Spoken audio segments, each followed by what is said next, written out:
องกรุงที่วุ่นวายมาพักกายคลายเหนื่อยล้าให้หัวใจได้มีเวลาค้นหาความปรารถนาที่ซ่อนอยู่ในใจบ้านไร่ภูกลางหมอกออกเดินทางมุ่งมาพักมากลางเต้นลมเย็นนักรอคนรักมาแก้วงไกลที่ลานชิงช้าลานกรอบรูปรอถ่ายใจเก็บเอาไว้ในความทรงจำสูดกลิ่นดินยามฝนพรำลืมความช้ำที่ลานจามจุรีลานบ้านใหญ่มีไฟให้อุ่นใจทุกคราวในคืนที่เหน็บหนาวมีแสงดาวเป็นเพื่อนใจคิดถึงเมื่อใดก็กลับมาพบกันใหม่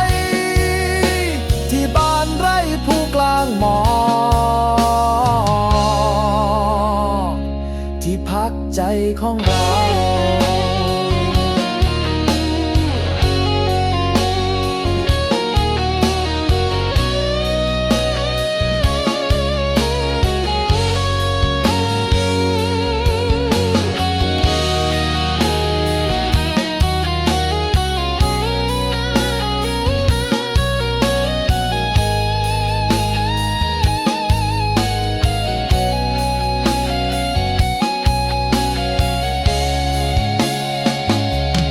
ลานกรอบรูปรอถ่ายใจ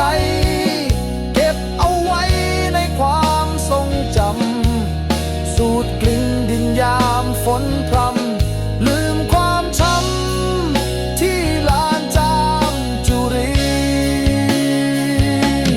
ลานบ้านใหญ่มีไฟให้อุ่นใจทุกคราวในคืนที่เหน็บหนาว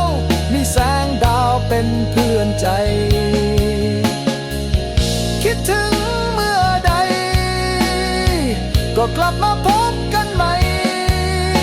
ที่บ้านไร่ภูกลางหมอกที่พักใจของเรา